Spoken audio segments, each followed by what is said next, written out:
Haley Crockett, thank you so much for doing this. I know your time is valuable. How are you? I'm great. How are you? Good.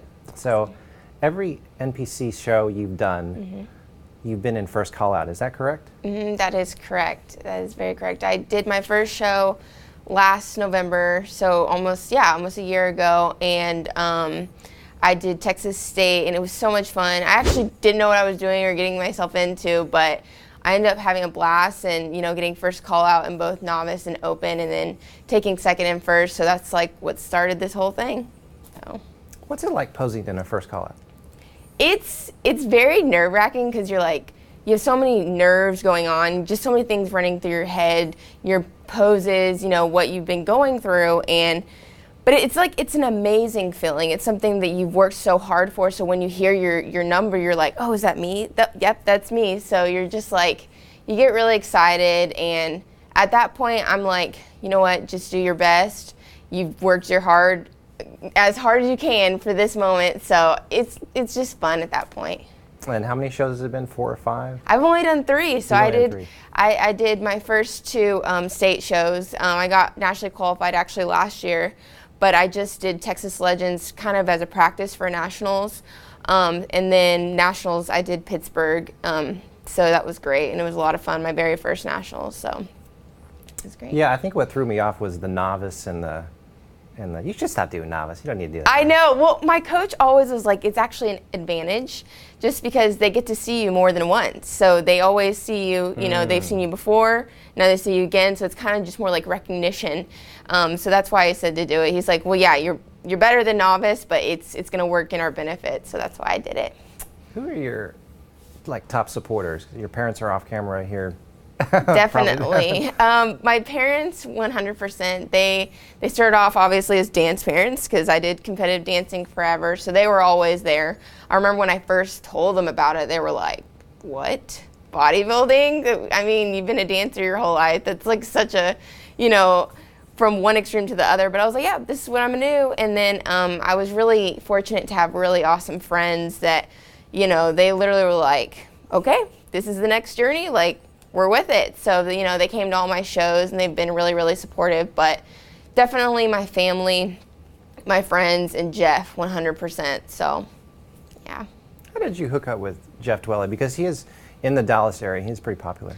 Well, originally I had another coach for my very first show. And see, I didn't know what I was doing at all. I just was researching different, coaches, and my first time I met up with a young lady and she was great. I think she was awesome for my first coach. It was a good introduction. But I remember my very first instance when I met Jeff was at one of his posing classes, and it was the day before my very first competition. And at that point in my head, I was thinking, oh my gosh, I am not ready. And it was a terrible feeling because it was right before my first competition, but I was like, you know what, whatever Jeff is doing here with these girls, I want to be a part of it. So after I won that show, I actually got really, really sick and ended up being in the hospital a really long time for this weird illness. And so I kind of had to start back all over again. And so I messaged Jeff and I was like, hey, this is what I want to do. And he took me under his wing, and from that it's history. So good for you. Yeah. Well, let's touch just a little bit more on North Americans. Describe a little more what that experience was like. Oh, wow. Well, it was definitely it was amazing overall. I mean, I didn't know what to expect. It was so new to me. And I had girls, telling me, oh, this is like my 10th nationals. I'm like sitting here like, oh my gosh, this is my very first time here, So I was just soaking everything in, trying to take it day by day. I got there, I think, 3 days in advance. I'm pretty sure we were one of the first people there because my family likes to over plan, and we're always just super prepared. So we were there way early, and it was good because I got to meet some of the other competitors in the hotel, and I felt at ease. It was crazy because I actually felt more at ease at nationals than my state show. I just felt very prepared, and I was like, okay, I'm gonna go up there and have fun. And it was I felt so relaxed that me and this other girl even asked the DJ to change our music to Beyonce. All the other girls, they just had the music that was playing, but we were like, hey, can you change our music to Beyonce? He's like, okay, cool. And so I just walked on there to Beyonce, and I had so much fun. So it was great.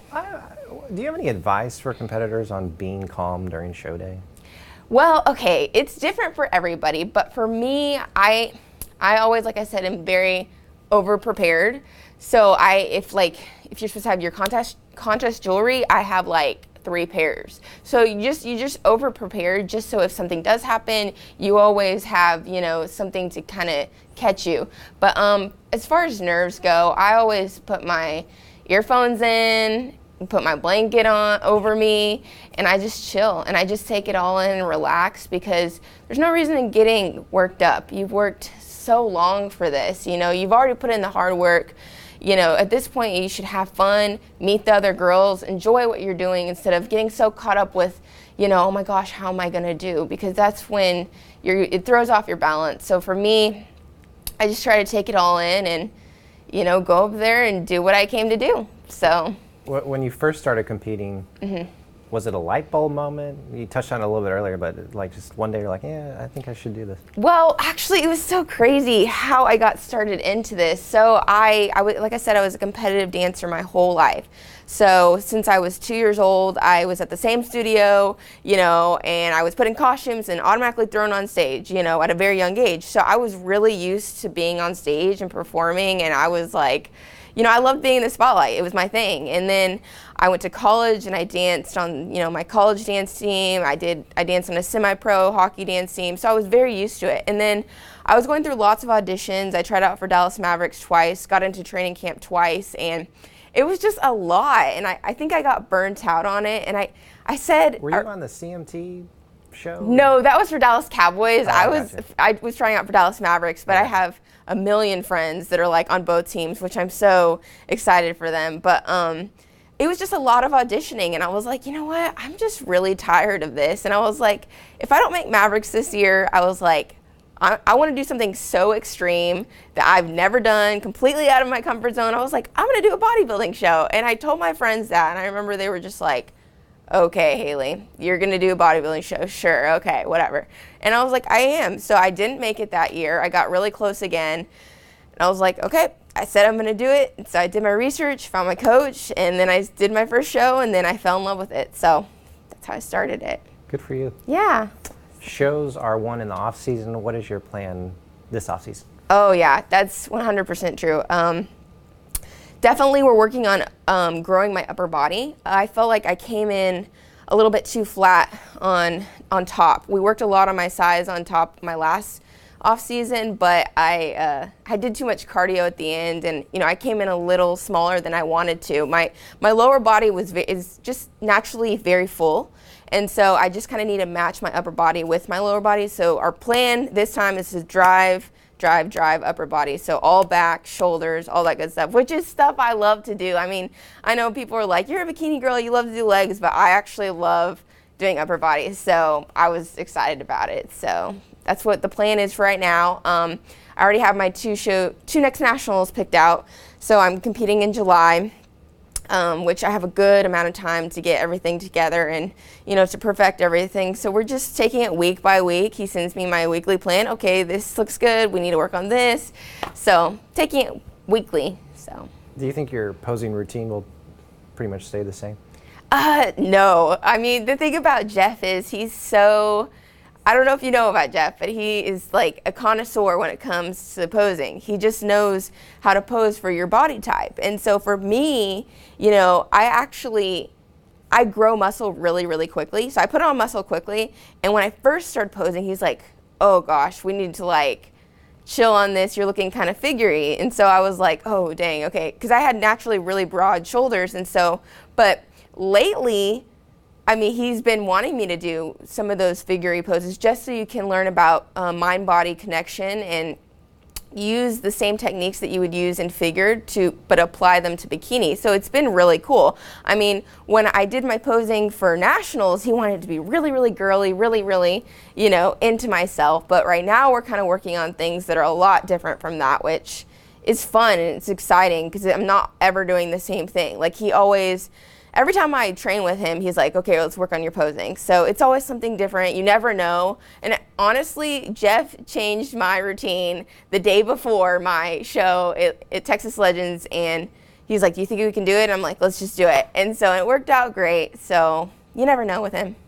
a connoisseur. Yeah, he is, definitely. Sounds so professional. He is. He's great. I don't know, like, Jeff Twila, I feel really, really blessed to have him just because he really has believed in my journey. And I think that's the most important thing I want people to know is that no matter how hard you work or, you know, how much time and effort you put in this, if you don't have people that are behind you, like, believing in your journey, it's not going to be as effective because, you know, Jeff, I remember the very first time I even had a consultation with him, he said, look, I'm going to be very transparent with you in this whole thing, and I need you to tell me how good you want to be. And he was like, do you want to be the best? Do you want to be Miss Olympia? What do you want to do?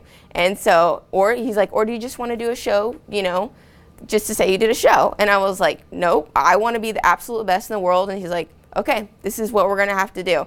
And so that's what I love about Jeff. And he's like that with everything. And he takes one person one at a time and does their individual thing for them. Because, you know, I have teammates and they're great. They're absolutely great. But we do two different types of training. We're both bikini. We do very different training, very different posing. So that's the good thing about having Jeff. So. What about someone sitting at home right now? They have big dreams, big goals. Any advice for them on how to achieve those?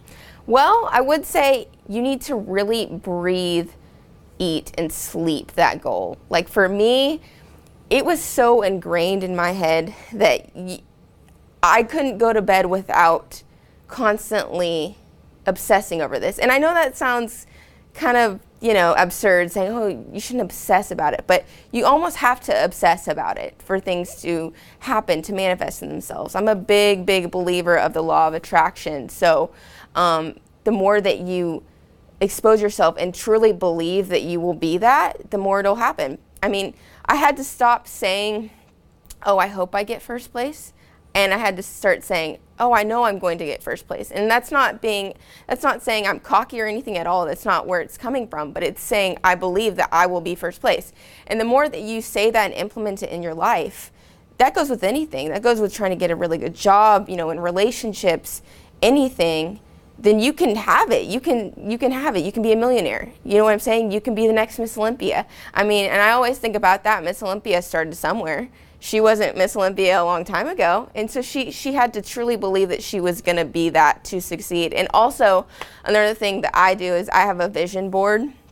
And I do this every day. I erase it and write out my daily goals. This is 1, 2, 3, 4, 5, 6, whatever I need to accomplish. And once I get it done, I check it off, go to the next, go to the next. It's just a step-by-step to keep me accountable, to make sure that I'm, you know, staying on track and reaching that ultimate goal that I know I will achieve one day. So that's what I would say to anyone trying to achieve anything is you have to truly, truly believe and buy into the process that you're going to be or do what you're setting out to do. So a fascinating quote from your Instagram. Your inner subconscious drive to reach one's purpose. Is that kind of what you're talking about? It's exactly what I'm talking about. I'm actually a huge reader. A huge dork. I read all the time. And one of my favorite books is called The Magic of Believing. And that's what it talks about, is connecting into that inner self-conscious, like, it's like your mind, you have your subconscious mind, and then you have your conscious mind that, you know, when you talk to people, you know, that's your conscious mind. But then your subconscious mind is like how you dream, how you think, those thoughts that you have in your head.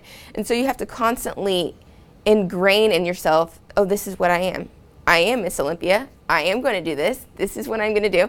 And sooner enough, it actually becomes its own manifestation. So that's what I talk about, that drive. And I even talk a lot about, I really don't believe in motivation so much as inspiration. Because for me, I got to a certain point when I was so deep into my prep that I had no motivation to do anything. I had no motivation to even get up. I was like, I can't move, you know, I can't do this, I'm dying, I'm crying, my parents have seen this, it's crazy. But I got to a point where your inner subconscious mind is the one that drives you. It's like saying, hey, no, get up. You know, even though you have no motivation, you're doing this because you have this overarching goal that you're trying to reach. And that's what I'm talking about. You know, everyone's waiting and sitting around and waiting for motivation, like, oh, I hope someone motivates me to do this. But it's like you kind of have to have your own drive to do it.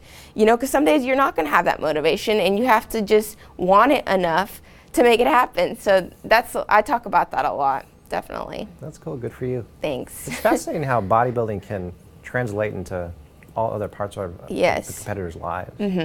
Definitely. I hear that a lot.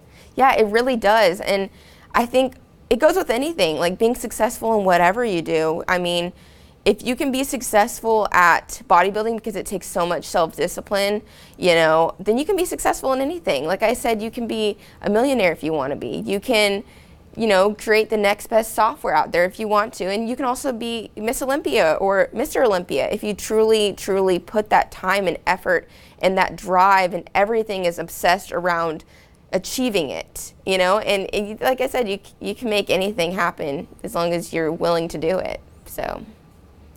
Just 3 more questions. You're still going to UNT right now? No, I actually graduated last May. Did you? Yeah, I did. I graduated cum laude, which I was like, oh man, that was a long, long journey. I was really proud about it. I graduated with honors, top of my class. I was really excited, and I danced for UNT for 3 years too, so it was a lot of fun. It was a lot of fun, but it was a long, long haul.